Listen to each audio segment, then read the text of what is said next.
But yeah, okay, we're done. What that was weird. Don't worry about it, everybody. Everything, everything is okay. Oh, I live? oh, I'm a dum dum, and I panicked. We're live now. I just panicked a little because I was Okay. clicking the wrong button, thinking I was right-clicking, when in fact I was just clicking a button that opened a menu when you click it. So that's a good sign, guys. That's a great sign. Jackson has seen me for most of the day today. Would you say that's about on course for today, or Oh at yeah. I least... mean, Oh, when you cooked yourself in your own bathtub, like when you made boy sauce, like What? input, Sean? None. None. Continue, please. Okay, well, welcome to the stream, everyone. I'm your host, Isaac MCCanary. We're playing at least some Celeste. We might do Celeste for the whole night. We might switch off. Just depends on what happens. Just We don't know what depends the on... fuck's going on. We don't even know what the fuck is going on. So we're just gonna do some Celeste. Man, we're gonna be doing- screwed when Twitch decides it hates cussing. Oh god. Listen, they can't do everything that YouTube does, Sean. I'm gonna get every fuck, lick, damn, and I give it turd 2 in that I years. can. see, did you say lick? Is that a swear these days? It's contextual. Yeah. Oh yeah. You're right. You're right. I'm gonna lick my finger isn't a cuss, but I'm gonna lick your mother is. Exactly. Or calling somebody a piece of lick. What? Wait, what That's is not anything. it? What was that? What's that supposed to be? Do you feel insulted? I don't know. Am I supposed to feel insulted? Yeah, tell me. How am I supposed to feel? Did anyone introduce themselves? I don't think they... Hi, I'm Jackson, he, him, and I'm confused. Hi, I'm Sean, he, him, also known as the Talking Skull, and I don't even got a brain, man. I'm just a skull. It's empty in here. Mm-hmm. It echoes, it's hollow. Skull empty. Mm-hmm. Skull No empty, no thoughts. thoughts.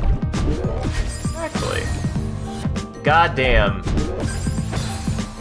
I can't say any more than what you guys are going to have to put up with for how much I like having this controller. It just feels like I can play this game. Nice. It just feels good, man. Like, I didn't mind playing it with the Xbox controller, but the precision this gives me helps so much, it feels like. I can tell. You have my interest. Honestly, yeah, I can tell. You are knocking that section out of the park, jeez. Now, Jackson, Sean was being facetious and or sarcastic. It was just funny because you said that exactly as you died to a very simple part of that section that you had gotten right before. Yeah, I looked a moment after it. How dare When you? it seemed like I'm you were doing rusty. good. I haven't played this game in a month, Sean. I'm allowed to be I'm not bad. ragging on you. You're doing plenty well. Sean, just I thought it would was never... funny. I would never get angry about the perceived subjective quality of my performance, not why. Man, I tried to make a promise I wasn't gonna say anything. God damn it, and I won't say anything else! Nothing. Who did you promise? Nothing. Myself. I promised myself. Okay. You made a New Year's resolution early. I was gonna be better. I was gonna be better. Not at the video game, but myself. I was going to be better at myself. I was going to be better at piloting myself. Hey, that's the thing everybody's gotta learn. Honestly, though, honestly, I kind of love the phrasing on that. Learn how to pilot yourself. It's an important skill. It's an important asset to develop. You can't mobilize your body in ways that are useful for you. Then you're just doing it pretty incorrect, I would say. Yeah.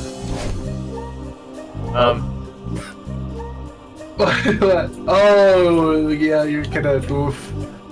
Maybe you can climb up. Maybe I can. Oh yeah, we had a funny phrase set. So I see it so passively, but I accidentally said a funny phrase today that Isaac pointed out, which was his scream was in English. It was in reference to that episode that we were talking about. Do we want to get straight into that? Might as well. So Isaac and I went back to watch the old like late '90s, early 2000s Zoids. It was just called Zoids over in the United States, but it was Zoids New Century technically. The one with Big Cloud, the guy who's the junk man who wants to be friends with Zoids. Yeah. And yes, his name is Big Cloud, and he does kind of look like an amalgamation of Cloud from Final Fantasy 7 and... Understandable. God, what other generic character who isn't a generic character in their setting does he look like? I'm trying to think. God. It's Now, rough, right? Isaac, I don't want to... Yeah, I'm not sure why I kept doing that. Yeah, Sean? Yeah, Sean? No, that was it. That was Please continue, Jackson. yeah. So it's a very old anime about robot animals, gigantic robot animals that we pilot for sport. For quite literal sport, yes. Yeah, for literal sport. And Sounds awesome, though. oh yeah, I think it's a very fun show. Oh no, it's a doesn't- very fun show. It's the best part of the show is the giant animals. Yeah. Everything And else it's is pretty standard mediocre, which doesn't surprise me. It has Trash Asuka, who was my first Yeah. crush before I knew Asuka.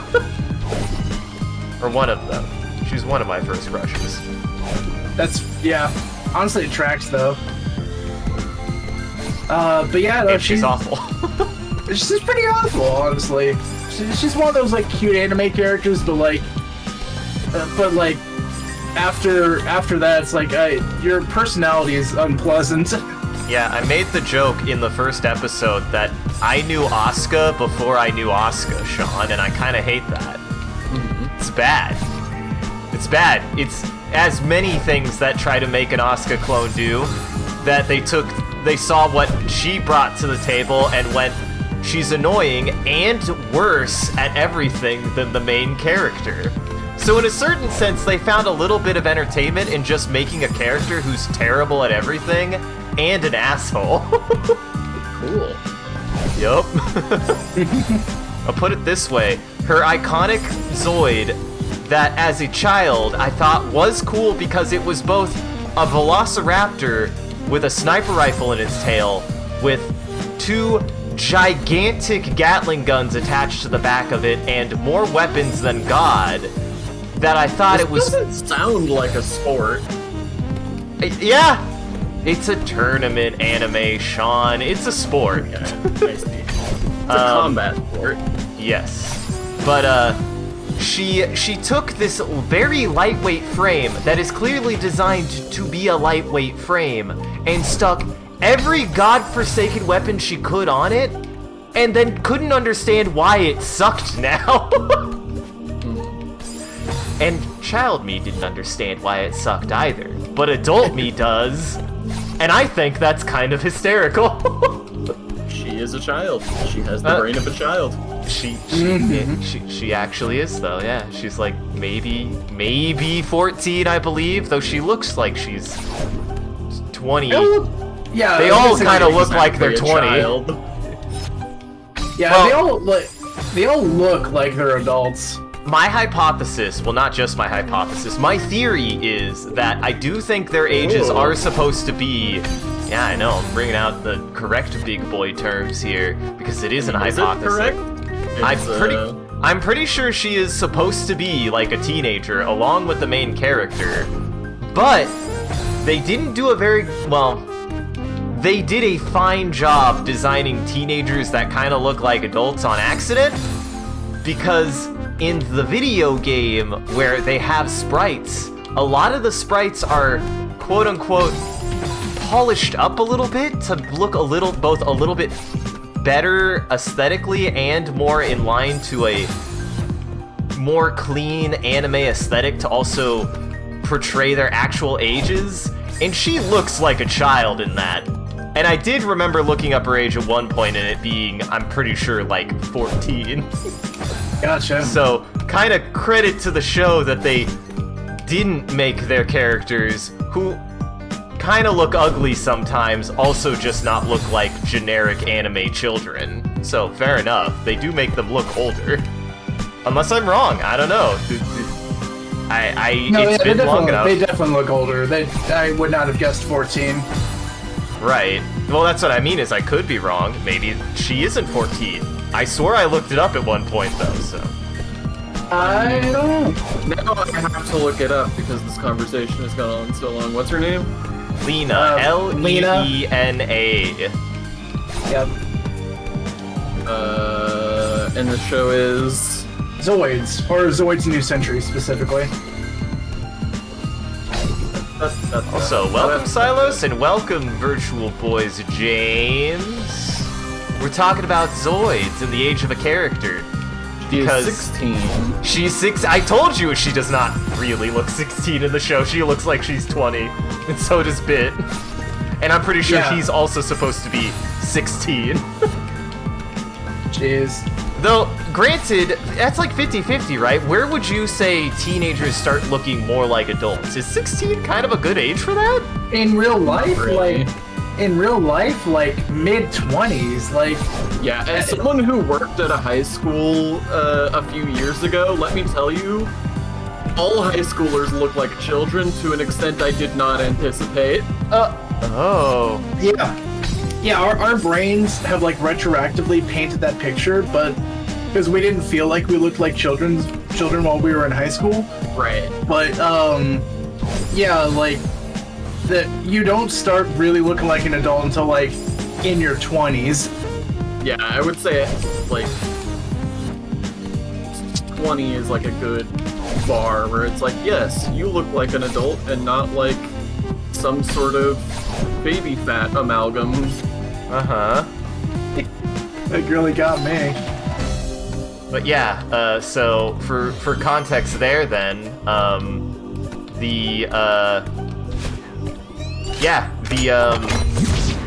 the game actually does a better job of depicting them more childish then. Like, they look like they're younger in the game than they do in the show, and I always found that curious. They also... That show is... It feels like it had the budget of a string of spaghetti. And I kind of love it for that, but it doesn't have a budget. Well, they really split their budget because they split it between animation and CGI pretty 50-50. Honestly, the CGI looks better. The CGI looks pretty good. Yeah, the CGI is like good for, you know, early CGI. It is where all the money went. For 2001 or whatever. Yeah, I really think the CGI looks pretty good actually, and I think partly it's because they did do a decent job of marketing it to where the actual models, they don't like do anything really that incredible. They just look like kids' toys. And they look like good kids' toys. So it's just a solid aesthetic for that, I guess. I don't know. Yeah, that's fair. So I gotta give him credit. And the animation for said CGI isn't awful. It's decent. It's passable, I mean, they're would robots, say. right? Right. yeah, they are. Yeah, So, they're giant They can robots, look a little bit rigid and it's fine. Exactly. And The thing with like they early do it with that. CG is you've really got to be smart about it. Right. You've really got to play to the strengths of the format. We're obviously out of that period by now, but there was a long time where it was like, you're gonna do CG and you're gonna make it look good. You're gonna have to be very careful about what you choose to animate in CG. Uh-huh. Yeah. You had it. Very close. But Also, yeah. Isaac, I believe you have past a checkpoint, so whenever you hit the next checkpoint, if you want me to take a Oh yeah, take a spin. I guess I technically did a while ago even. My bad. Nah, you're good. We can wait till the next one or whatever you want to do. No, it's your turn. It's Okay. your turn. Give me one Alright. more. It's your turn. I'm ready with Limburger. So Ah, it did, fuck. Milos. I didn't turn on the Limburger hat. You can Oh, start. I yeah. just gotta turn on the Limburger hat. They didn't even Okay. know who was playing the video game. This is Jackson Also- right now. Gotta get that music, man. Gotta get that jam, my man. Oh yeah. There it is. Like, I mean, Jurassic Park had a bunch of CGI, but we're talking about an early aughts, low, very low budget anime that got an airing in the West after its second series showed, not its first. Yeah. I mean, even then, though, like, Jurassic Park had a lot of CG, but it was all very carefully framed. Like, Exactly. a lot more of Jurassic Park is animatronics than I think you might expect today, because we're Yeah, not used no. to animatronics existing in film. Wait, you Right. monster, I haven't gone that way yet. That's the one way I haven't gone yet. Sorry to coach you, go up, go up first. Oh wait, no, I'm silly. I reached the checkpoint. Go ahead and continue. Oh. Well, never mind then. I was like, I did technically hit a checkpoint, but the checkpoint was so quick that I was like, huh. Yeah, this is a checkpoint you can hit in like a minute in. Alright, well cool. Feel free to continue. Be that. Milos, I Give me agree that and I hat disagree. I think that there's definitely benefits to CG, especially today. It's just, Yes. you know, as with all things, you have to be careful about how you do it. You have to plan it out and not just like slop it in there. Yeah. Like, Example. I just rewatched Alien, which obviously great film. And obviously the animatronics and effects in that film are great.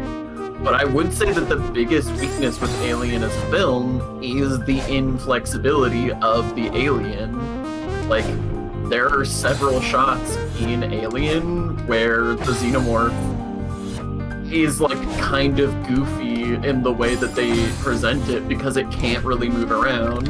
Right, and it can't necessarily move in a way that is actually any more alien than a human in an awful rubber suit can actually move. And he does a good job, but he's not perfect and he's not actually a xenomorph. Mm-hmm.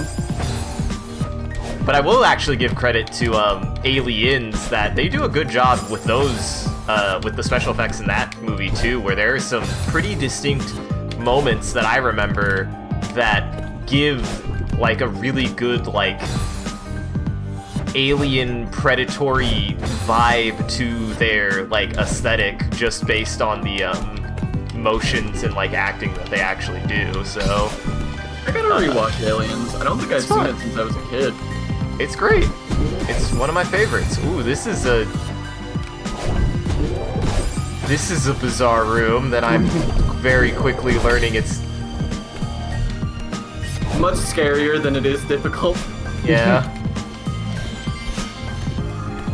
I think what stuck with me about 5B was that there were a lot more puzzles in this than there were like hard execution in some ways. Yeah. Except for this. This one's pretty hard execution, yeah. Oh yeah, I mean, Virtual Boys, it's like definitely a Terminator versus Terminator 2 situation where they're both great films in their own right. Right.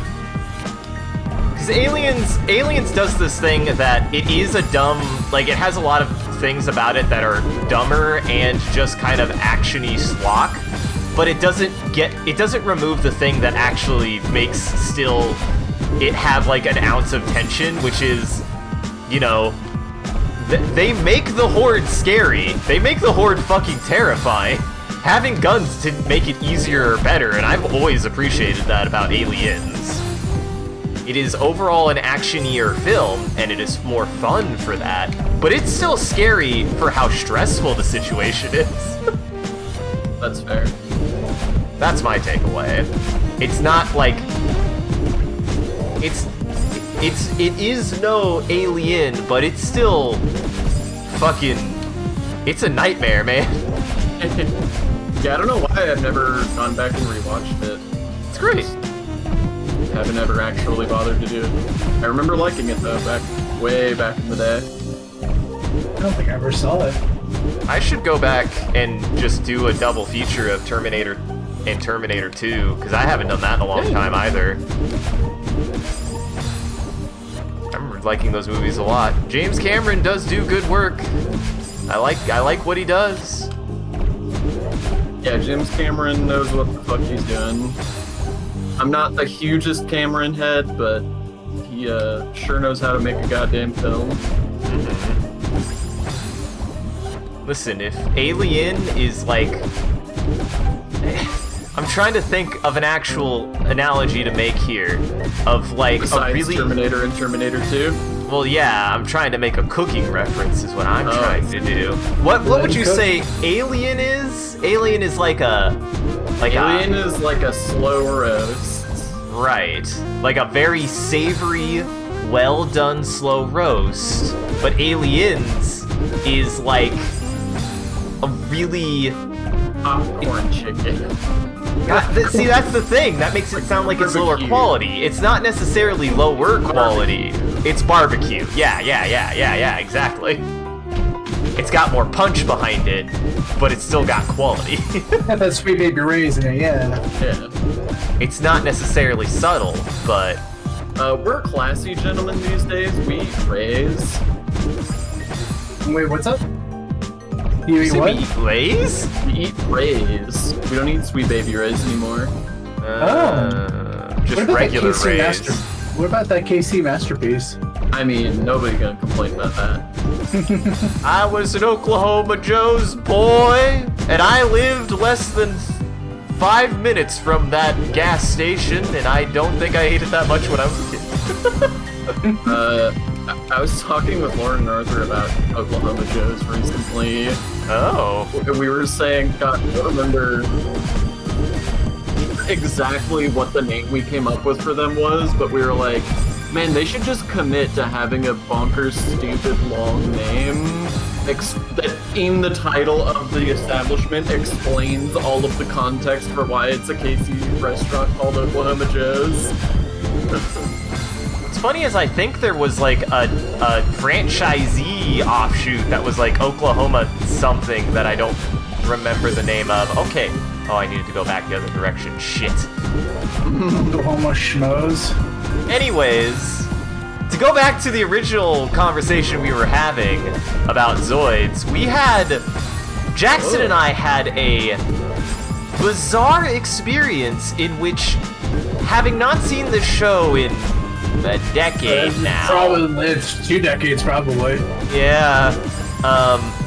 We were watching the 4th episode, and we get to a part of the show where we're just watching, and to put a little bit of reference, if you've seen Cowboy Bebop, there's an awful trope that it created where one character accidentally interrupts another character, namely a female character, trying to take a shower without paying attention.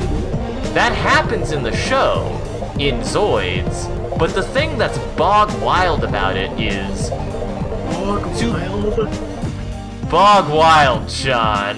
It's bog wild to me, and you're gonna accept it. The thing that's bonkers to me is, we got to that, and out of nowhere, the show suddenly with no explanation. Right, with no explanation, the dub disappears, and we're like, we're faced with the sub, and we're like, what the fuck? Why did they just talk Japanese? Yeah, why did it just play no the subtitles. sub? Right, and we were like, that was weird, and then it happened again, and we like went back and forth and analyzed it, and at some point I was like, oh my god, I know what's happening. the original localization had to cut out portions of the show because it was airing on Toonami at a time when they were worried it wouldn't be child-friendly. It was bizarre to watch and listen to. Yeah, it got so wild that they had to change parts of the script because they wholesale cut out full sections of the scenes because they were worried that it wouldn't be child-friendly because it had implied nudity in it. Yeah. It was... How implied was the nudity? We saw her leg. We saw her one of her leg legs. bare from behind. And that's it. No butts. It was one leg. That's It was so just... weird. It was just her thigh halfway down. The only other thing that that was cut for time to add That- commercials. That's what I was thinking too, maybe, is if it wasn't intentionally, they probably just filled that in with commercials, which is why it probably still... Because we haven't seen another episode do anything like that. Yeah, And that it was the first episode, yeah. Well, that was the fourth episode, but the first episode that happened. Yeah. Yeah. Interesting. Yup. And it happens... The only other thing that's cagey about that scene, which isn't the first scene that this happens, is another character walks in and it's implied that he sees her naked. Yeah. So that's the only other thing I can think that they were like, can't have children seeing that. A young man getting embarrassed that he saw another character naked who I'm pretty sure is his sister. I think. Yeah, probably. I actually don't remember the relationship of that kid. Brad is not in the family. Lena is. No, Brad is not, yeah. It's But Jamie. it was Jamie that, Is Jamie her sister? Is her sister? probably. I mean, where else would they get this orphan? Where else would they get this orphan? In anime, Jackson? What's up? He's just said, why are you all orphans? Yeah. Because we're anime and we need a backstory for us to be sympathetic. Shaw. Yeah. Listen, I am sorry that when I decided to make my first character in anything that you involved yourself in, he was a pseudo-orphan. It's just... I mean, that's just a tabletop RPG trope. That's like everybody's first character. It's just easy to do. Right? He wasn't... Oh, go It's ahead. easy backstory drama and also doesn't require you to, like... It gives you an excuse to not have connections. So... It also makes you the edgy lone wolf, like... It's a whole thing. There's a lot of reasons why that trope exists, but it's very common. Man, in a certain way, out of all of those tropes, I really didn't fulfill as many of them as you even said, which I'm kind of proud of. And even technically speaking, I wasn't fully an orphan. My dad was still alive. He just disappeared. And I was raised by my mom's best friend, is kind of what I wrote that character as. Who was kind of my uncle. Who didn't want to raise me. That was a good character. Like, most of the time, the thing people do with that, like, first character trope thing is like, I'm an orphan, and I'm not gonna make friends with anybody. I'm just a renegade, loose cannon, on the run. Now, Sean, you did say all the tropes that I did actually do. That's not 100% true. I did end up making friends pretty quickly in that campaign, even though he was pretty porcupine-ish. He was very standoffish, I would say. So he still made friends. He made friends with the him making security friends was officers. the source of my, like, one of my all-time favorite scenes I've ever run as a GM. Yeah. I didn't realize you liked that scene so much. I'm glad. I had fun in that scene as one of the first scenes I'd ever run in a tabletop where I had to make a character do things and I had agency like that. Where I got into a bar fight with somebody and we became best friends. And then he died.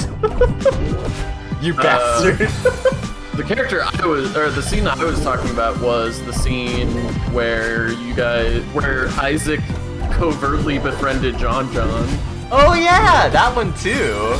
Oh yeah. You and Ren got into an argument, and I just started rolling. And Isaac were playing a sci-fi game that I was running, and they had captured this prisoner who I did not anticipate existing. And Ren and Jackson were like getting into this heated argument in character about like what should be done with him.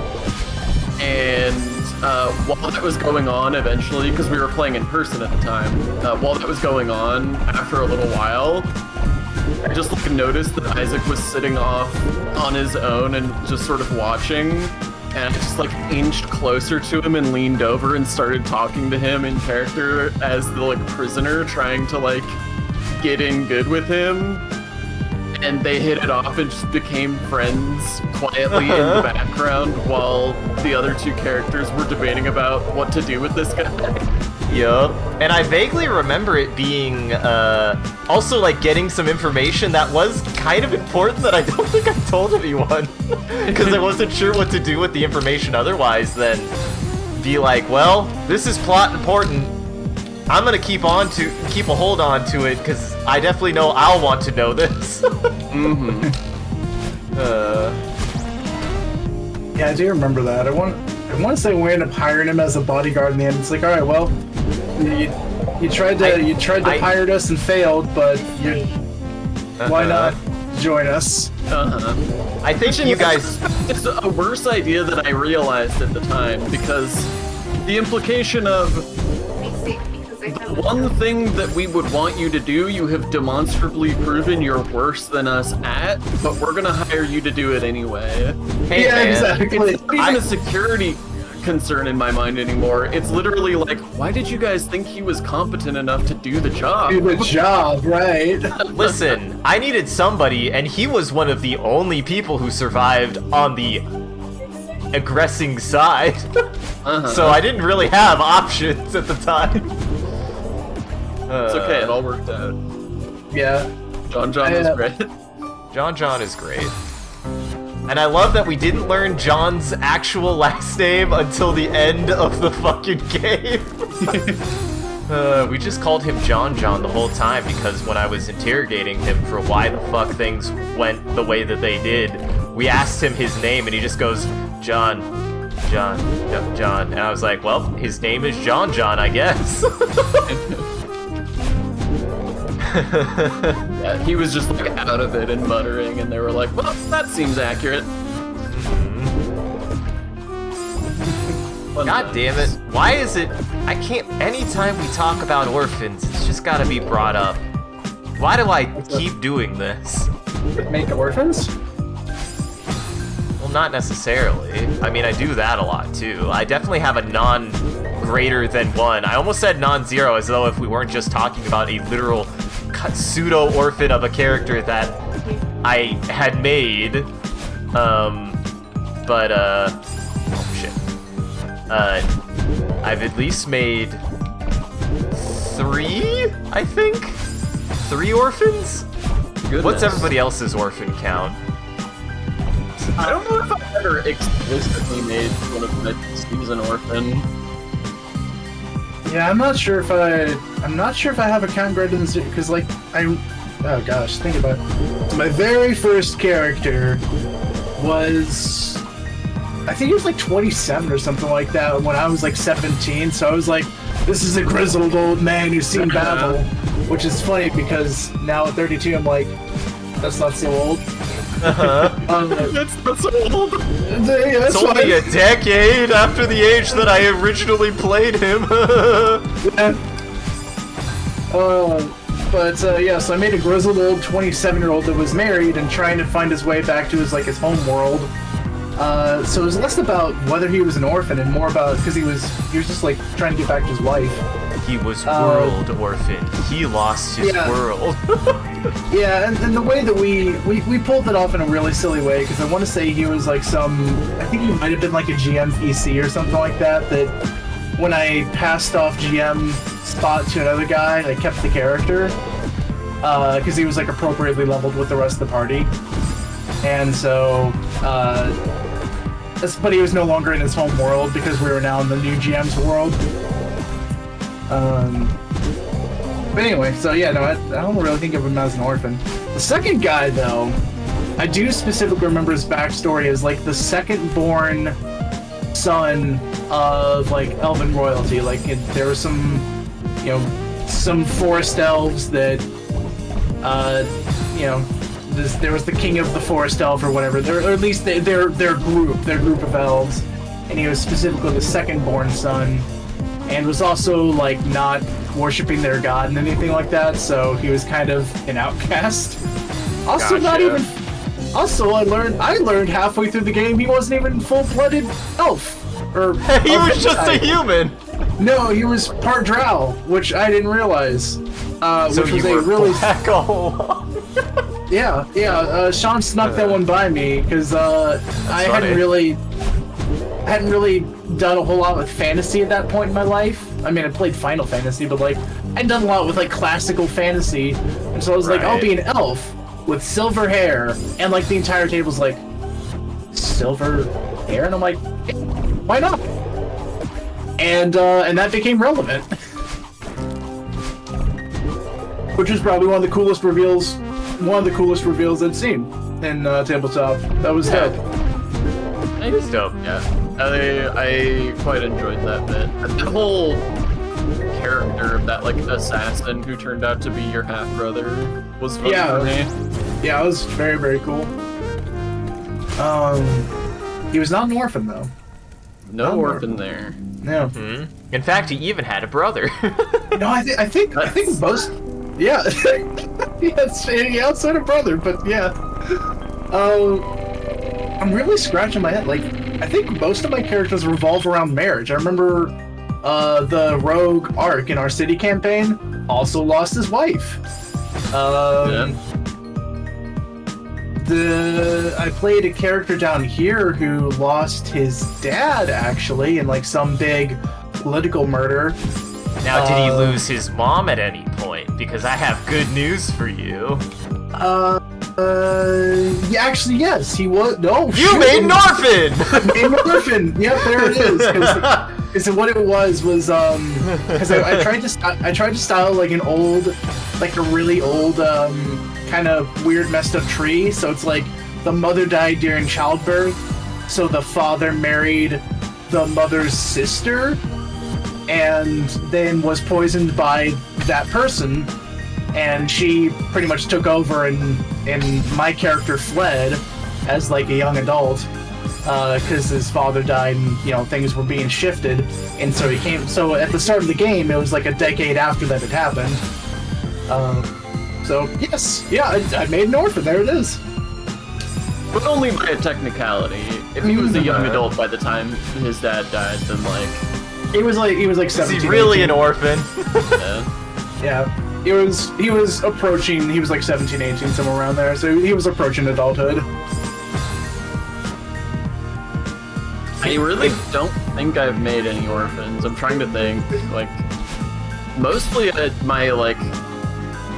don't think I write about the home life of most of the characters that I make. But home is where the heart is, dude. Home is where the heart is.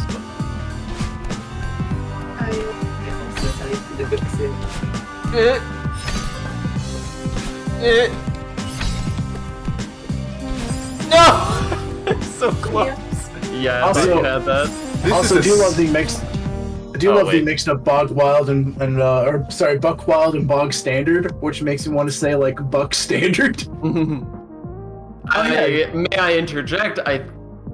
I speculate that it may have been Hog Wild and Hog Bonkers that he mixed up. Ooh, that's pretty good. Because Hog Bonkers is a thing that Tim Rogers says, and I know that he's been watching a lot of Tim Rogers. I mean, I have been. Also, I made it to the checkpoint. I'm a dum-dum. Whenever you're ready, I'll switch over to it.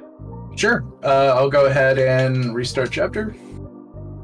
Been really bad about paying attention to that. Whoops. Hey, Oopsie. you good? All right. Let me know when to go.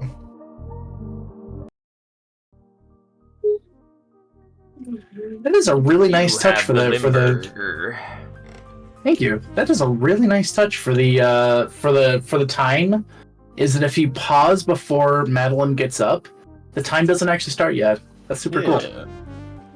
So, I hope that I can do a repeat performance because for being a rusty man who hasn't played this level in like 3 months or something like that, I just got my best time ever of 8 minutes Nice. while practicing earlier. Good golly. Yeah.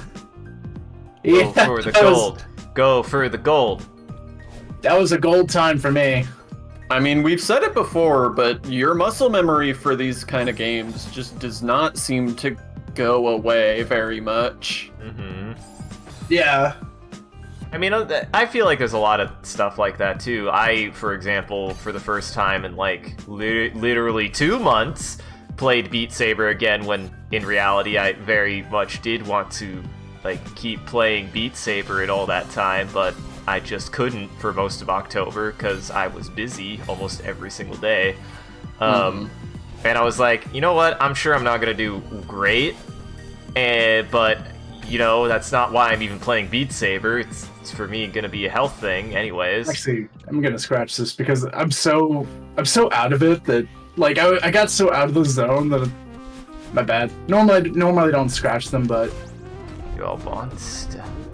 Sorry. But yeah, I wouldn't necessarily say that I did quote unquote the best I've ever done, but I am glad that like even that muscle memory didn't quite degrade as much as I was expecting it to. Like I pretty much was a little bit worse than when I was last playing, but in some ways it did some sections of songs better than I had ever played to them before, which is neat. So Someday I will ever have time to play Beat Saber again. you just gotta do what I ended up having to do, which is just say I just treat it like a gym time and I make it a 30-minute session. You just gotta get a 30-minute Yeah, set. but I don't go to the gym either. I know. yeah. You don't have to go to the gym when you just make a 30-minute Beat Saber set and Well, waggle your arms like but- a fucking mad. But he's not Chad. replacing any time either. Like Exactly. Like, if I was spending 30 minutes to go to the gym anyway, then there wouldn't be a problem. Fair. And even then, I'm just like, well, I at least have one time during the week where I might be able to squeeze Beat Saber in again. I would like it maybe twice, but that's life, baby. Mm-hmm. That said, I also do definitely need to invest in, so my one of my nunchucks, the little, you know, You still not have a strap for that thing? It's one of them doesn't have a strap, and I had to say that's enough for today when I was Beat Sabering the Beat Saberiest I had and was kicking ass, and then my fucking right hand just shot that controller up, and I was like for a solid 3 seconds like, where did it go, before I heard a noise. I was like, Jesus. That thing rocketed out of my hand. I like the implication that in your mind it went up for a solid like second or 2 seconds, even though it definitely would have hit the ceiling immediately. That's the thing, is like it didn't hit the ceiling either. It just went into no space, and I was like, where did it go? I didn't hear it hit the ceiling, and I didn't hear it hit the ground until way after when I would have expected hearing it hit the ground.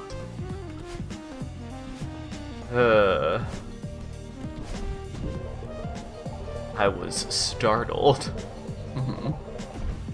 So I think I will probably look into, I'm sure it's not expensive, because I also looked into how to like change it. It's literally just like a little D10. It just said I couldn't turn it.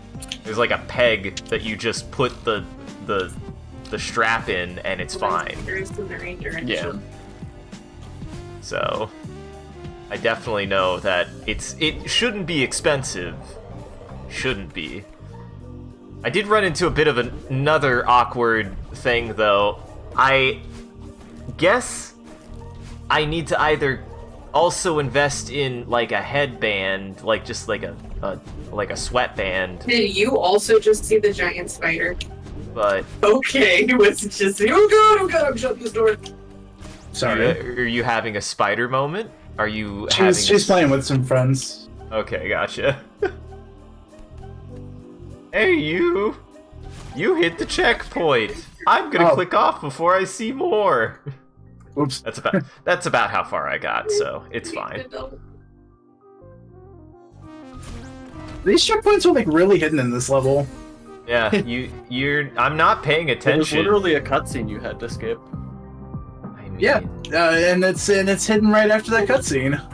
I mean, Sean, do you think we're paying attention to how? Honestly, like this stage also goes very fast in some ways. All right. To the point you were making earlier, Isaac, yeah, I've strongly considered getting a headband for VR.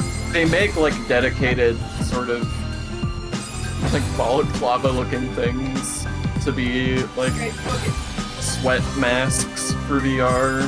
Right, because I like wore it and I was like, that's a weird sensation. I didn't even think it was a smell at first. I was like, oh god, is that coming from? I have like a little lip, like it's not cotton, but it's like a thing. It's a spacer for my glasses, and it has like a soft texture to it. I don't know how else to describe it. It's like spongy. And I was like, oh no, I might have to figure out how to clean that, or just get a new one. Ew. It was not great. Doesn't smell great. Pretty unpleasant, must say. Ah, fuck. So, I will probably get a replacement one of those just to, you know, deal with that, and then maybe get, like, also a sweatband or something, because that thing got grody. I wasn't expecting it to get that grody. On one hand, if it's like a detachable thing, it's probably washable. Yeah, I was thinking, I was like, what I if I didn't just realize it was gonna put start it the in? What if I just put it in the washing machine? Probably. What if I just put it in the dishwasher?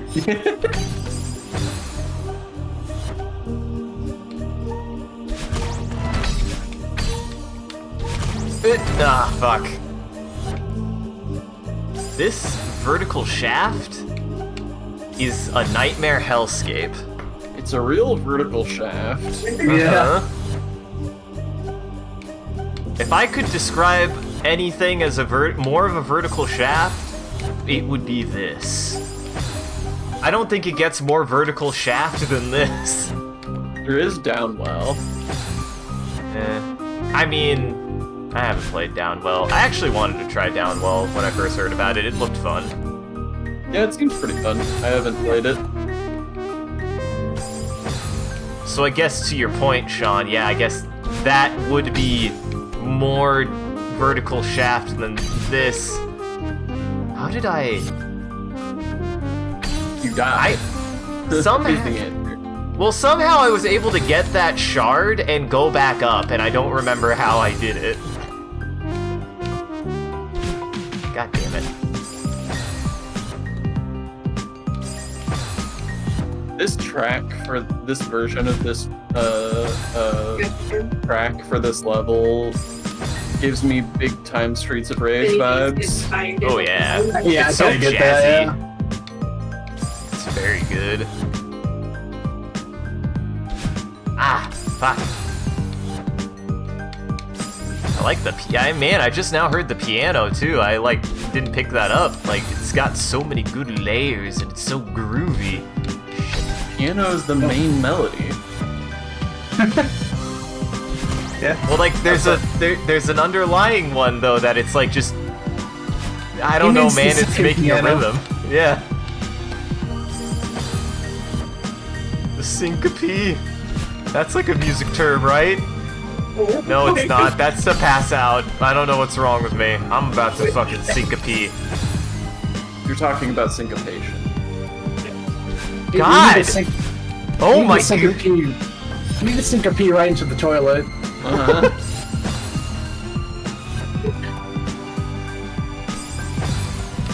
If I had not butchered the last screen, that was almost a 730, but instead it was an 820.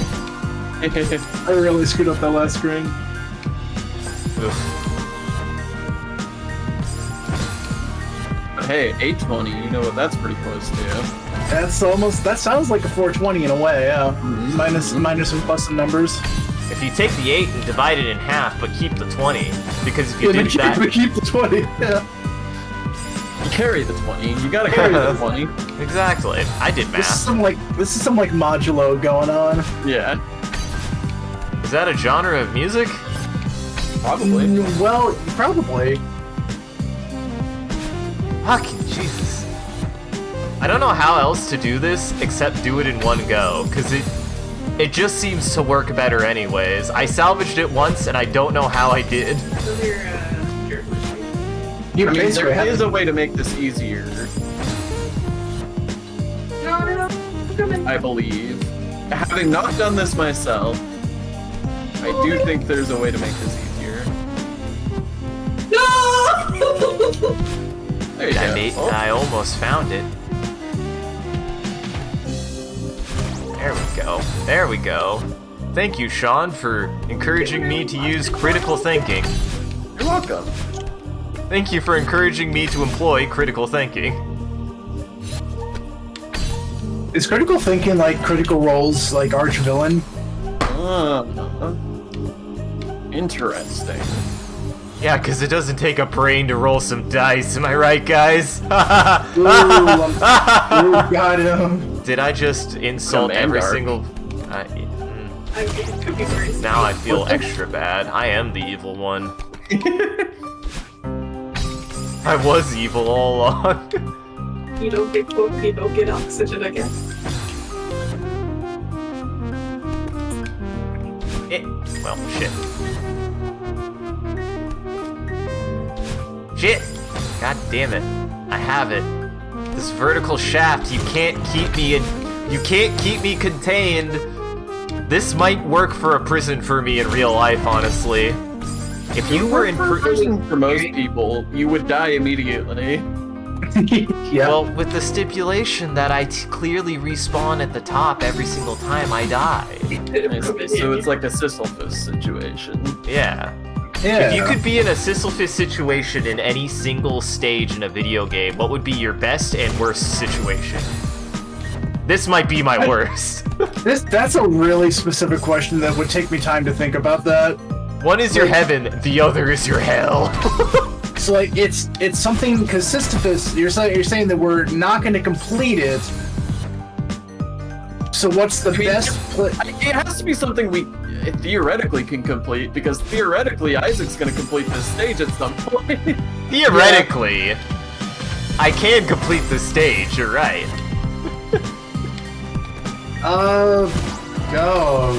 Gosh. I can say probably Soul of Cinder. I knew it was gonna be a Doom stage. I knew it. What? Wait. What? Not my bad. Never mind. I don't know why my brain. I was so pre-cogging a Doom level for Sean that I didn't hear the words he said, and what I thought I heard was a Doom level when you said SL1, and I don't know why.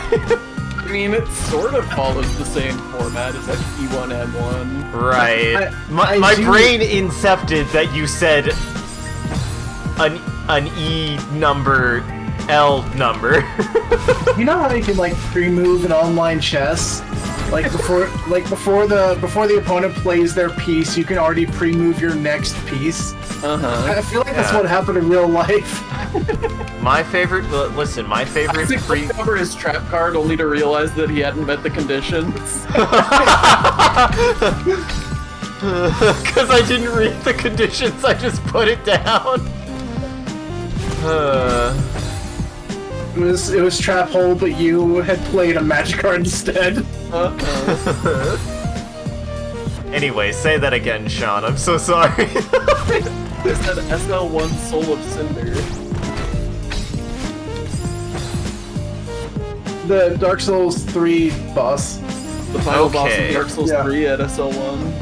Gotcha. Is that your best or worst? It's my best. Given that it's a thing I have literally done, it has to be my best, right? Like, Okay. also because I love that game. Oh. Worst, I'll have to think on. Okay, Yeah. I can think of my best. For most intents and purposes, 100%ing Final Fantasy XIV's free trial, because that is Yeah, oh wow, that's such a good answer. Yeah. Where's the light? because You that won is the a game without that- even me pulling out a card because I don't think I could top that.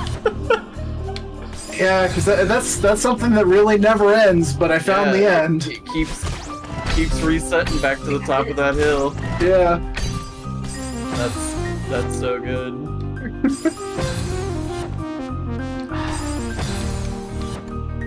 Mine might be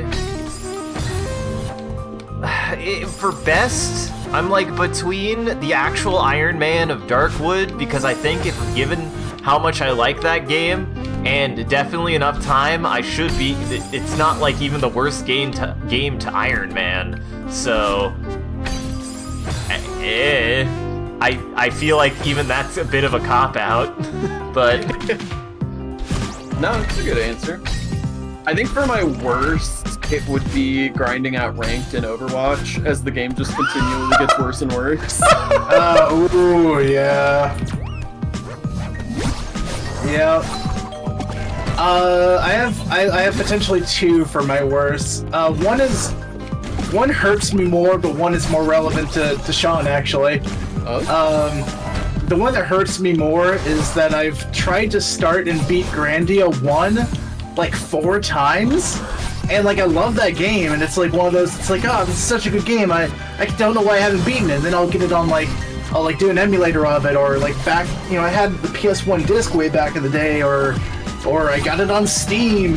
And every single time I get the game, I never beat it, and I just always get stuck on like some side content or some grinding or something. And I haven't crossed the finish line with that game yet, ever. The one that's more relevant to Sean is every now and then I find myself going back to Spellweaver for some unknown reason. Even recently, I've been playing it some more again, like in the last month. Huh. I haven't That thought game of these days. Yeah. What's up? How is that game? these days? Very dead. I mean, it was pretty dead already. But I will say that I am actually having quite a bit of fun with it. Like, in terms of raw gameplay, it's still very fun.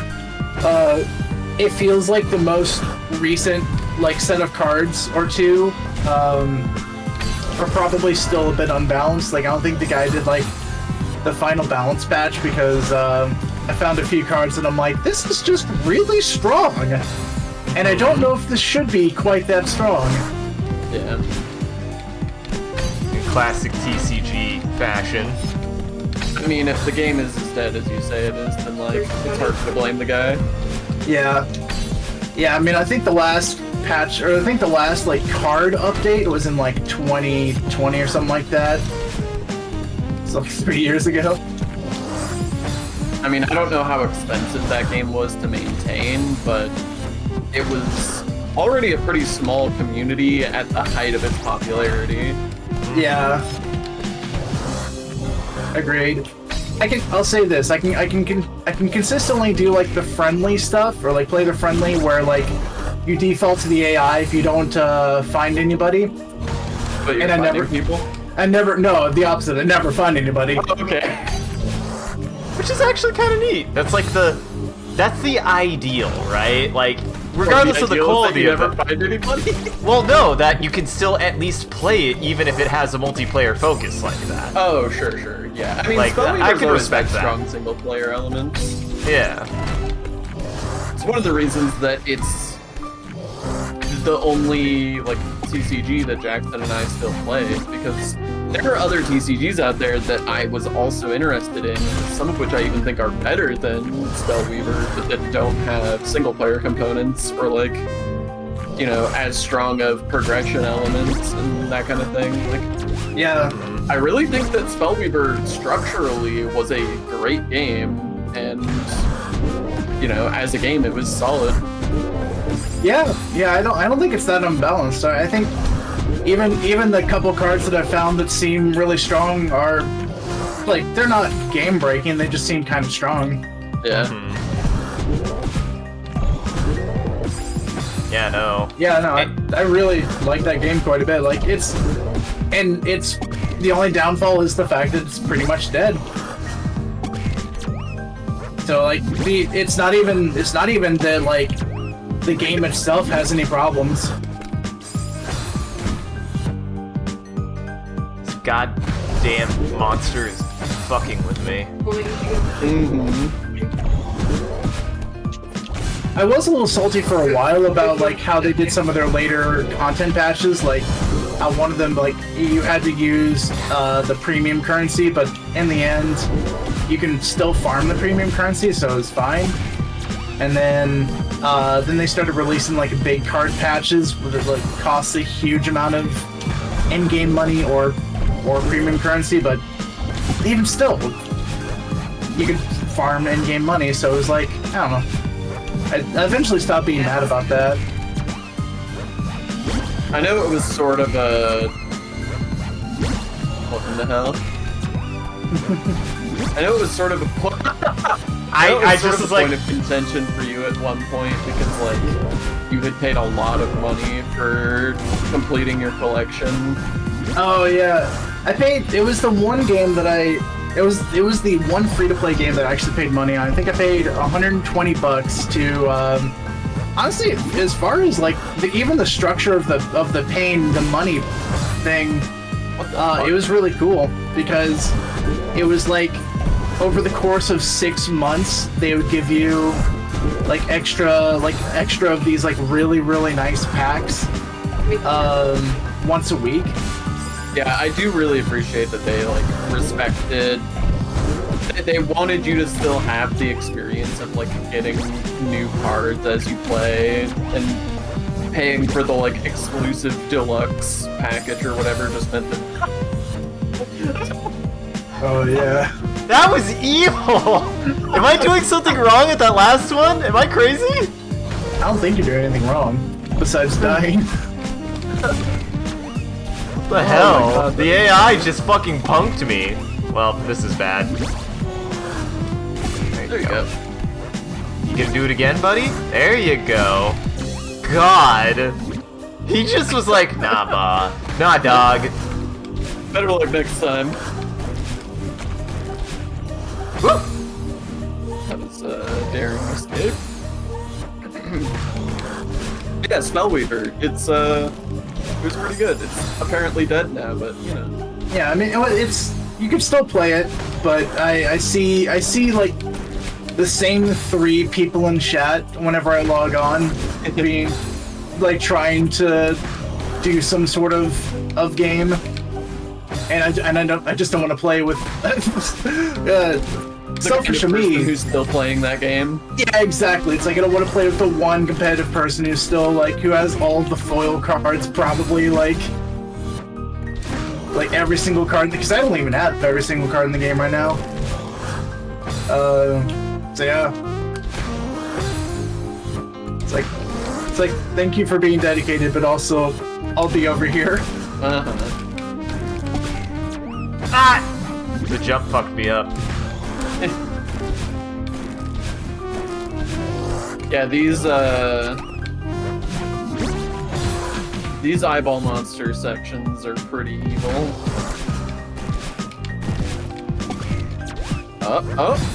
Almost.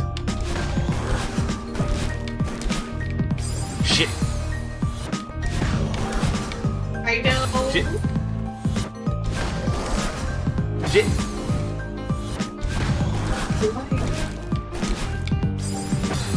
What? I don't know, man. Yeah, you fucker!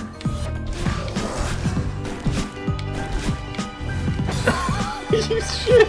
He moves every single time! There you go! Oh my god! Oh my god! Woo! Hey. I made it, And the okay. checkpoint. The Limburger is to you now, Jakeson. I do like all of the eyeballs looking at the, I'll actually keep this one going because this has been so far quite fast. So you'll catch me in the middle of one. So wait, you want me to keep going? No, I was saying you'll catch me in the middle of one because so far this is going kind of fast. put it on Gotcha. him. Gotcha. He's almost to the checkpoint where you want him to start. I understand now. I begin to understand.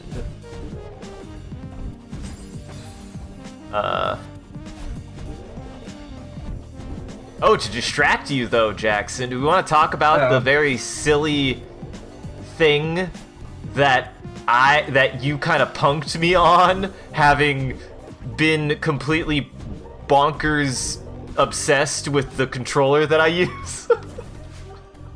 Oh yeah, yeah. The fact that like Isaac brought to my attention the existence of a GameCube, like GameCube styled Switch controller, and I was like, that's really cool. And like we were talking about it for a while, and we got into it and had a lot of discussions. And then I discovered today that we actually own one. That the one is downstairs. That me and my wife actually own one, and I had no idea. All the while, I feel like you guys at one point were even gaslighting me about whether or not the thing even fucking existed.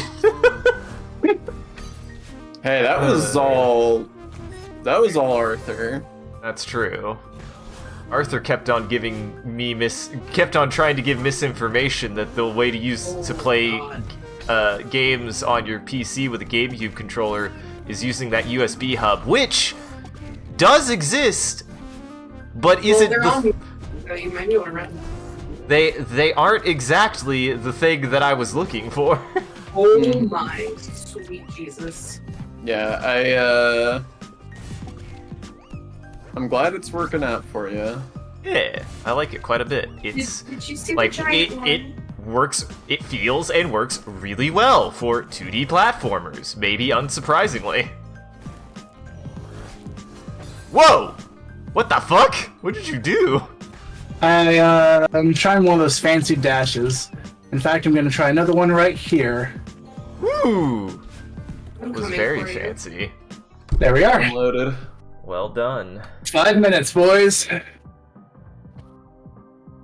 Oh, I'm gonna continue this. Switch off of me. Yeah, no, I've switched. I've switched. Because I want to. This might be the run, man. Ah, shit. I did switch and then I clicked something. Don't worry, everybody, it's fine. I didn't see anything. I didn't see shit. That's good. Because yeah, I'm spoilering right now. Can't see shit, Captain. How do I... Theo, I can't remember how to use you. Oh, there we go. Yeah, I can't remember. God, that's such a dark thing to say. Ah, I should have said something faster, Sean. Theo said something. Oh, sure. Didn't occur to me that we might voice that. Right. I mean, to be fair, I wasn't expecting lines from Theo. Bye, Theo. Oh, Theo dies, I die now. I don't remember that. Oh, that definitely happened. Yeah. Well, I mean, you couldn't really kill Theo before. that's fair. That's true. It was kind of hard to kill Theo. And why would you, honestly? He's the best. He's a sweet boy. Everybody loves Theo. You don't like Theo, I'm sorry. Who hurt you? Not Theo, that's who. Exactly.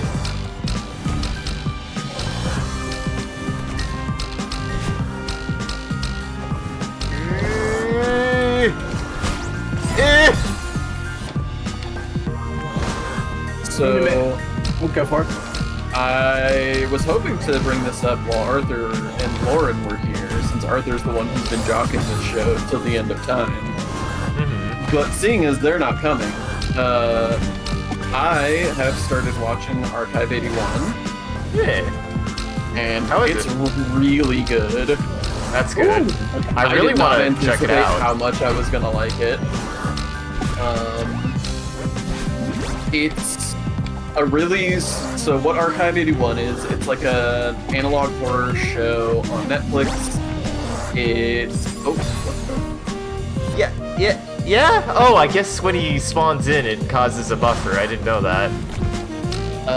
but yeah, so it's like a analog horror show on Netflix about a dude who restores old like VHS tapes and cassette tapes and stuff.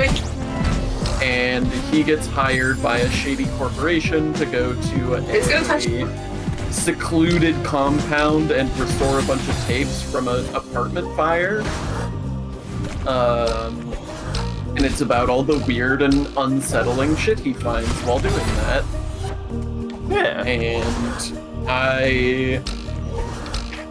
I don't get chills from media like ever. Like, the last piece of horror media that gave me chills might genuinely have been Marble Hornets like 15 years ago. Terrifying.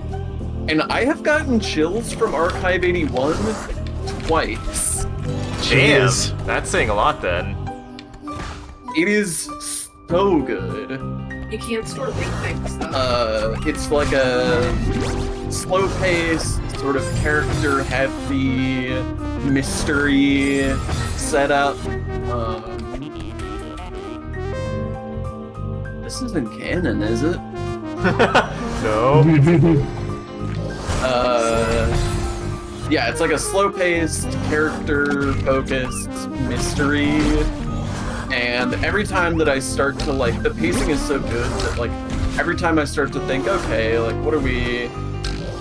I sort of understand where we stand here. I'm not really concerned anymore about what's going on.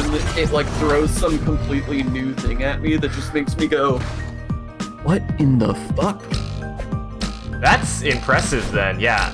Based on what Arthur and Lauren were saying about it, I was like, wow, what they made it sound like is something very reminiscent of Ringu, and I really was like, I really want to see It is pretty that. similar. Like, if I were to compare it to anything, it would definitely be Ringu. That's good. Ringu's great. Arthur was asking the other day what my favorite, like, spooky thing I've seen that was new this season was, and Ringu is possibly now on my list of favorite horror things of all time, so... Yeah, that's valid. It's a good one.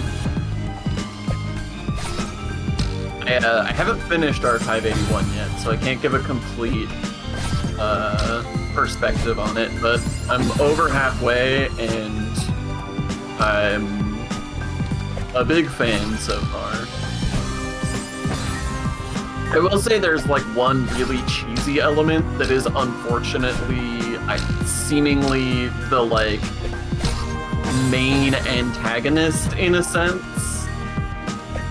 It's like the thing they use for all of the big scares, and it's really cheesy, and it is pretty unfortunate, but it's, I guess, a testament to the show that it works so well in spite of its like big scares being really cheesy. That's good. The big scares don't work, but everything else does, and it doesn't need the big scares.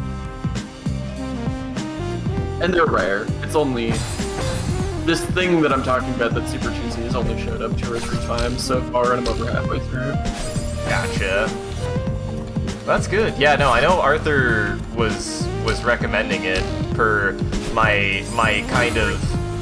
my specifically, like, inclination this season to be very analog horror focused anyways, so I'm glad that it's also very good. I was gonna check it out at some point. Don't go into it thinking of it as a found footage. That was a mistake I made. because like I spent the whole first episode trying to parse out what the hell it's doing with its format, because the format for that show is really weird, because it like presents itself as a found footage thing, obviously by way of it literally being about found footage, Right. but the framing of the show is more like you're following two separate protagonists in their own separate timelines and locations. Okay. And just sort of going back and forth between them. And the, like, found footage element is just sort of the thing that links the two characters and their stories together. It's not really like it's not a found footage horror in that sense, although it has a lot of those elements. Right. It's hard to Okay. explain, but it was a mental shift I had to make after the first episode where I was like, because I was trying to figure out what the deal was with, they do this thing where they'll show our main character repairing some footage, and then they'll show the footage that he's repairing, and then they'll shift into the perspective of the character from that footage, and like out of the found footage framing, so that it's just a normal shot and like a normal scene, as though there was no framing device. It was really weird for me until I sort of mentally reframed it as just being about two different characters and following their stories separately. And, you know, not separately exactly, because, like I said, Right. the found footage element is what ties them together. But they clearly are divorced on some level because they literally can't really engage beyond the media, but that is cool. Yeah, it's very Only- cool, and I like the way that they handle that aspect of it, too. That's good. It does a good job of sort of tying into all of the like mystery and horror elements really well. Yeah, that's dope. It's a very surreal show for how grounded it can be.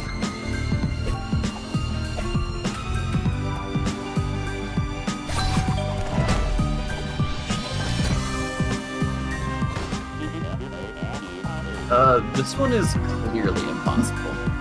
Wow, Theo, I thought you were more positive than that. Jeez. That's not what I was expecting to happen, so... Christ almighty. Fucking Jesus. This is hell. Yeah, this one is wild. Get him.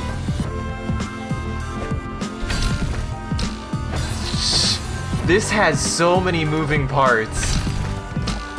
It thankfully gives you more than you need. Oh my god. Nice. Oh god, I gotta make it with Theo? Oh yeah. Well, It's a good start.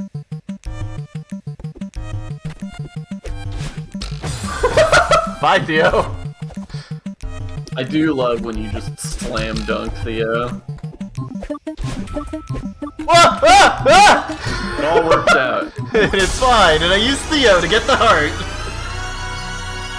Nice. The George. Well, show us the magic, Jack. All right. I'll restart chapter. And back like a made-for-TV product. I'll restart the chapter and hope that I do better than my last one because I fought a room for 2 minutes. I meant Woof. as seen on TV, not made for TV. Oh, yeah. That's nothing. That took me a second. I was like, I think I used to call them that too, as made on TV, but that's nothing. They don't make it on TV. There's direct to TV, like direct to home theater or whatever. Right. Made for TV refers to like films and shit. Right. But as Not seen your- on TV is what I meant. As seen on TV is your classic, 1 o'clock in the morning, we're gonna try to sell you a toaster that also doubles as a pair of rollerblades. Uh-huh. Mhm. Tell me when I should go. You're ready. You're good. All right. 3, 2, 1. 3, 2, 1. I think my Sufficient Hell is getting every single Pokemon in every single Pokemon game and then leveling them up to level 100. I think my eyes Whoa. will start bleeding. Yeah, I that's mean, a lot. yeah. If you're actually attempting that, then oh my goodness. Getting even one Pokemon up to 100 is a lot. It's fine. You can it's pretty not much bad. roll through any Pokemon game with a Yeah, single it's not Pokemon in the good, 80s. it's still- Yeah. Uh-huh. It's just play with your best friends.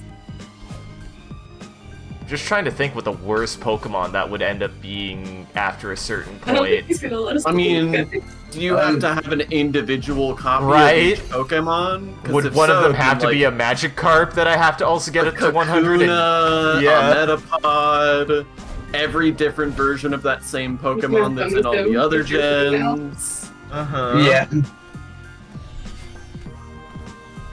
All of the literal baby Pokemon. Yeah, yeah.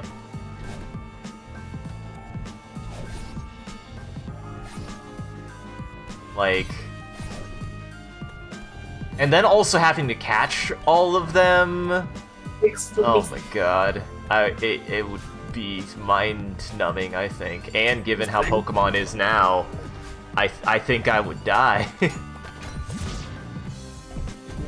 I think I would die, and then have to start over. Uh-huh, uh-huh. I'd have to do it in a single full lifetime, and if I died, I'd have to restart it all. Well, the thing that makes it so Sisyphean, or you know what I mean? Sisyphean? Yeah. Sufficient, yeah, is that you have to finish that job before the next Pokemon game comes out. Otherwise, That's true. Uh-huh. Otherwise, there's new Pokemon. yeah, there's new Pokemon and you've not finished the duty. I'm actually pretty proud of my choice. Yeah, that is probably the most sufficient I could And I made a friend. think of, Honestly, and also yeah. maybe tolerate, but I don't think so. I mean, the more reasonable one that people do is try to catch every Pokemon.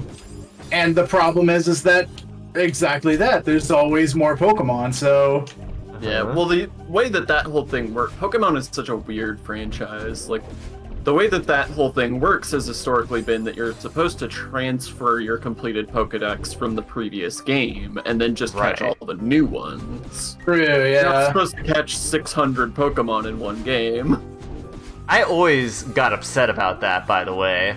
I was always like, it's impossible. Some of these don't even appear in the game. You gotta play the old ones. That's not fair. Yeah. I mean, that's always been a part of it, though, because, like, you gotta trade with people, too. Even in Gen 1. Yep. Yep. Can't get Man, Shigengars. this room just- Can't get Alakazangs. Can't get... Those might actually be the only two. I think those are the only two trade Pokemon in Gen 1. I mean, even aside from trade Pokemon, there's ones that are only Golem. available in one game or the other. Oh yeah, Golem as well. And right. Always trying to smell the flesh. Like, But yeah, like you couldn't get a Meowth in red, yeah. What is I Meowth remember it was- replaced with? Do you know? Because usually that's like, for every one you can't get, it's replaced by another one that you can't Yeah, I get know there were a now, couple so- exclusives. Like I want to say that Sandshrew, Sandslash might have. I think that one might have been Pokemon Red. I know that I Vulpix did not know that. Ninetales. I think Vulpix Ninetales was blue. Oh man. Vulpix and Growlithe, maybe? Were like ones that were in each other, so like you can only get Growlithe in red and Vulpix in blue. That might. That Yeah. sounds right. Yeah. Can't remember for sure. I do remember Meowth specifically because Payday, because you couldn't farm trainers in red and blue, or yeah, like so you couldn't go back and like refight battles or something like that. So there was like a really finite amount of money in that game. Yeah. There's a lot of it, but it was finite. Yeah. And the only way for it to not be finite is to use the attack of Payday, which Red only I think there was one TM of Payday, but there wasn't any Pokemon that naturally learned it. So Red was theoretically harder in that you could run out of money. I mean, they also apparently they specifically the American version of the game. They ended up actually patching a soft lock where if you were out of money and you got to the Safari Zone, because the Safari Zone is actually a required part of the game, but also costs money. They added a debug where the if you spoke to them like 10 times, which how you're supposed to know that, if you spoke to the the guy 10 times, he would go, okay, fine, you don't have any money. Here's one Safari Ball because you had to go in there to get an HM. Right. That is weird that if they would have specifically patched that in to be a solution to that, but then not just made it happen automatically. Yup. That's really weird. Like, it wasn't just... from all that I know about it, and granted, my knowledge is secondhand, but I do believe at least, like, that part of it being, like, as a way to prevent the soft lock is true. They made it sound like it wasn't just, oh, you don't have any money. They like, had you go through that text box several times before they were like, okay, fine, you don't have any money, here's one Safari Ball, which I think that's actually a good way to actually handle that kind of situation. Yeah, I agree. Still kind of sucks that Pokemon is such an anomaly for, like, being such a fundamentally broken kind of, like, thing in so many ways, and yet they just nailed the marketing, right? Like, it is a good game, but the marketing saved it to make it as popular as it was. Yeah, I mean, Pokemon has been a ridiculous multimedia marketed franchise mess for its whole life. Also, that was slick. Thank you. What? Blooded. Ooh. Ooh. Ooh. Ooh. Oh! Oh! I got scared. Woo! I like that little turtle technique you did there, hiding underneath Theo. Yeah. Well, bye, Theo. Well, bye, Theo. See, I knew you were gonna be able to pull that off. I knew that you could do that in one stroke. I just didn't have the confidence. I feel that. I also love the thought of Theo saying this is clearly impossible as he's clearly falling into a pit. It's like him saying, hey, I don't blame you, there was never a chance. It's okay, buddy. I don't think that we're gonna get through this anyways. Alright, what am I doing? Let me use my brain for a half second. Just 1 second. 1/2 There we go. half of a second. Oh no! No! You were so close.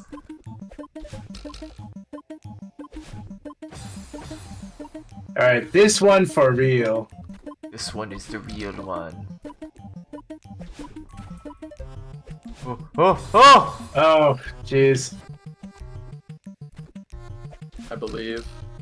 That part, I ended up working in my favor of because I was panic reflex, responding to it. That area is so weird and whiffy that it almost works that way if you play that way. Nice! There we go. That was slick.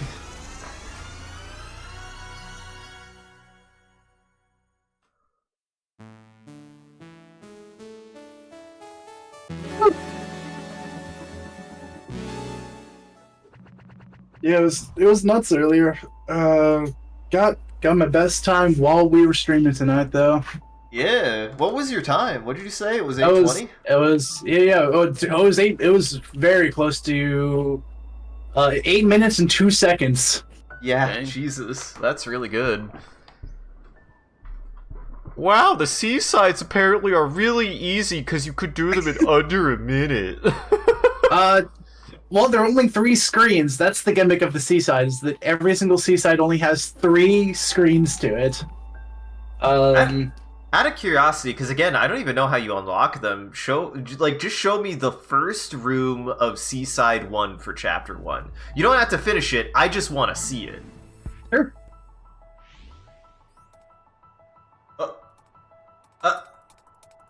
Okay, try to finish the first scene, because I do want to see... Oh my god. Jesus. Alright. Give me a second, because I haven't done this one a bit. You're good. Like I said... Oh. Yeah. Yeah? Where'd the floor go, Jackson? Where's the floor? Yeah. Jackson, where'd the floor... Sean, where'd the floor go? Let me think about how to do this one again. Actually, just look through the binoculars to see... Oh, sure. Do you want to die and go hit the binoculars? No, you can keep going if you want. Fuck it.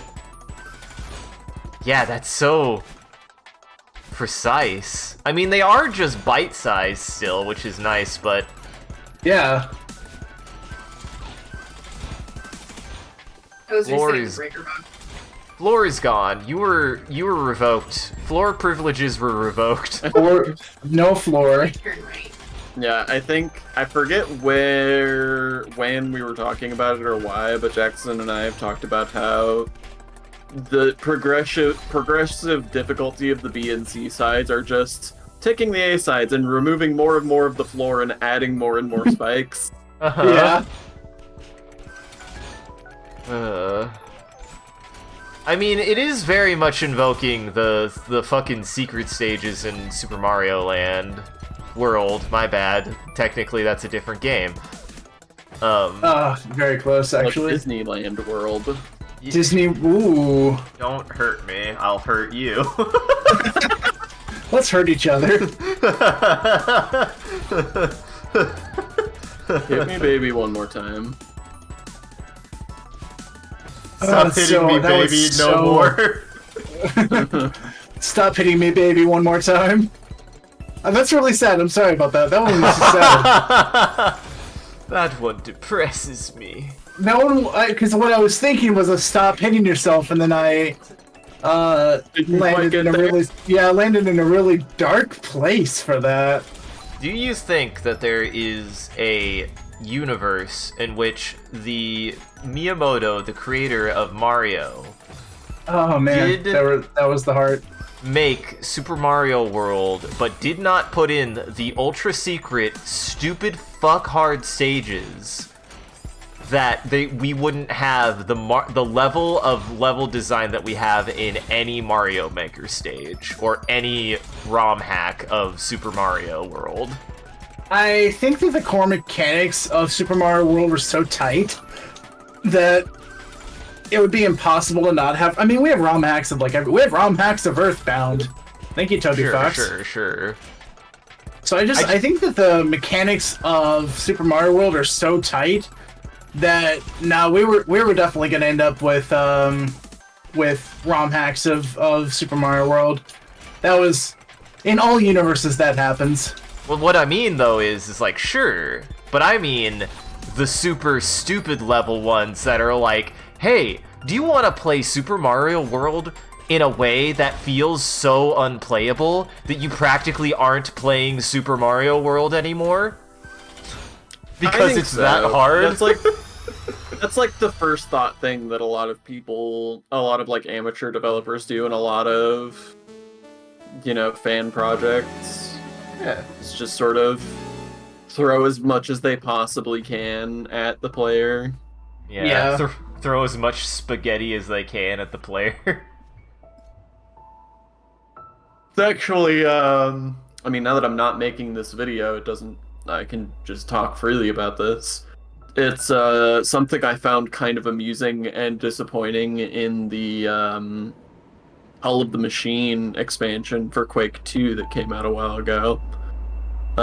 Is that despite being made by professional developers, some of the levels felt very amateurish. And Oh. a thing that they do pretty often is just have boy piles. Oh, just not boy be- piles. There'll just be a door with like a shitload of enemy, like 10 or more enemies behind it. And the door's only there so that the door can open to unleash the whole pile of boys on you at once so that you can't like trickle them in. Uh-huh. And I sort of get it, because like, you know, if you've got like a big weapon, it can be kind of satisfying to like shoot the BFG into a big mass of guys once and see To a big pile of boys. Yeah, that's fun once. Yeah. But there's a lot of encounters that are designed that way that is like the absolute epitome of zero design went into this encounter. It was just first thought, I'm gonna put a bunch of guys and I'm gonna stick a door there. That's it. That's all we could think of. I do recommend some of the levels in Call of the Machine, but yeah, a lot of them aren't great. Now here's a curious thought. I am down to keep going with the next chapter, but if we do, I am still curious about one ROM hack we never played, even though Spooky Month is done. So I'm just like, do I want to take on a complete new stage that might go long, or do I want to do something completely different? And now for something completely different. How does everybody feel? How do you feel about more Celeste, Jack? And I think it'd be good. I think that if I remember correctly, Chapter 6B is quite long and difficult. I feel like that one could take you up to an hour and a half at worst. So we have an awkward amount of time where you'll probably finish it by like 11 at worst, 10:30 at best. But I am curious about that Super Mario World ROM hack, or we could just play Super Mario World. I mean, sure. We could do an 11 exit run to Super Mario World and see credits by like 10:15. You're a monster, because I know what you're talking about, and I won't let you, and I know how to do it, and I still haven't beaten that game. Wait, you still haven't beaten Super Mario World? I haven't beaten Super Mario World, and even if I wanted to beat Super Mario World, we're not gonna go through all of the secret pipes to go straight to Bowser. I want to beat Super Mario World on Super Mario World's own turf.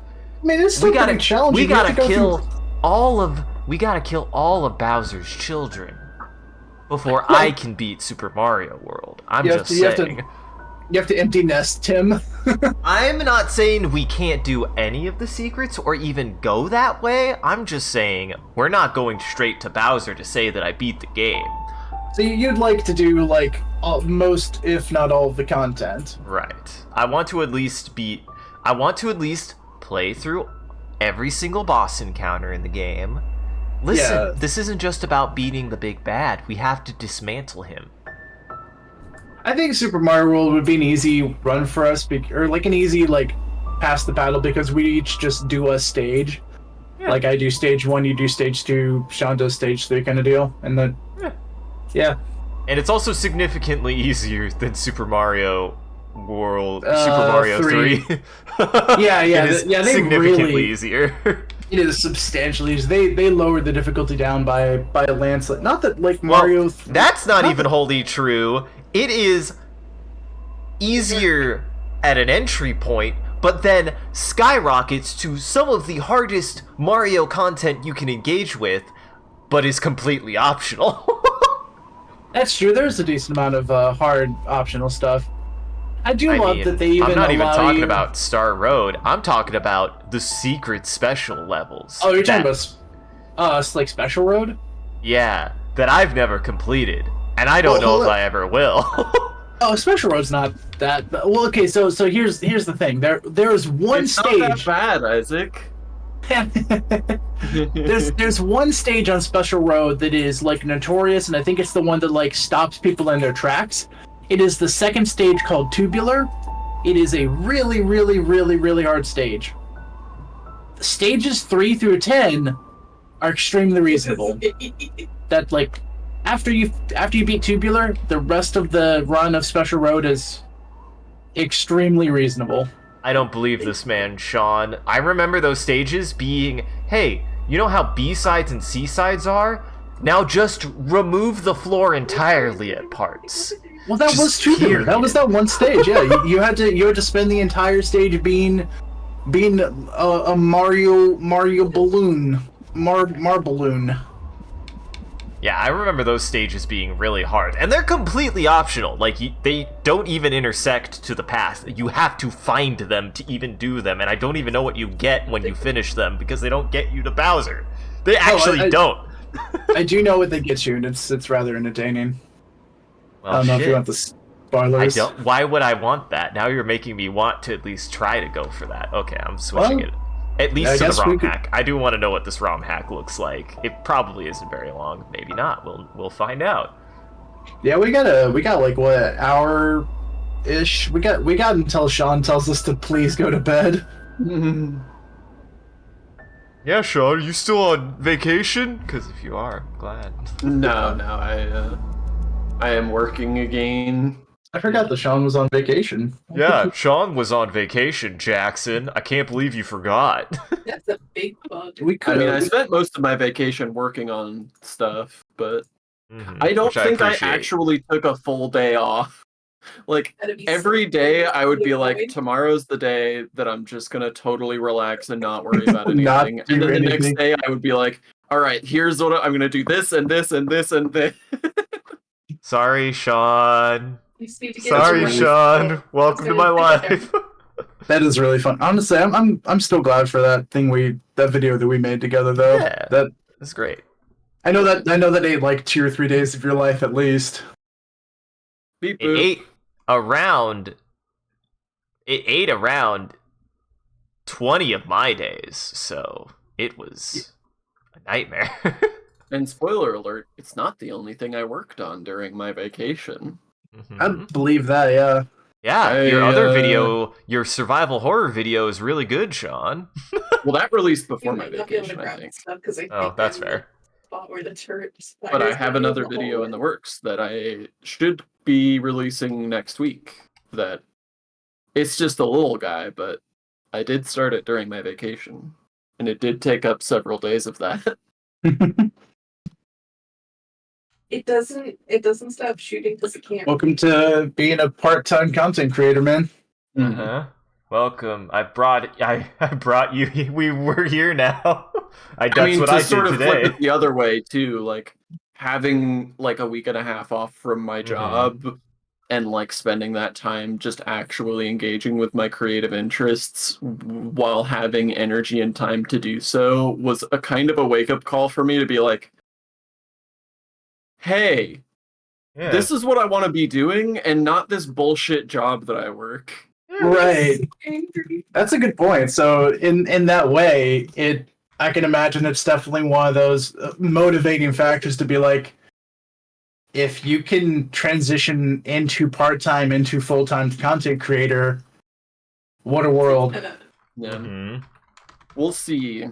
But I think that assuming that this motivation holds and my life doesn't fall apart again, knock on wood, Thank you for I'm probably gonna really knuckle down again like I did in 2022 and make 2024 a big time video creation year. Yeah. Well, I've offered it many times and you've taken me up on it once, but if you ever needed to just like take a portion of your life and just be like if you ever needed to live in my basement for a year like Toby Fox and grind on making content, I'd understand. Like, I don't know if you guys ever got that backstory. I believe Toby Fox lived in like Homestuck-A-Man's basement for like a year or two while making Undertale. Huh. That's ominous. I did not know that. I do like the phrasing of that he lived in his basement. As though not by will. Right. Yeah, no, I think he actually lived in his. I want to say it was his literal basement. I can't Oh remember. my god, it's right But, there. Shut the door. Yeah, I think it was his actual basement. But yeah, just like lived there for a year or two and just like grind it out, make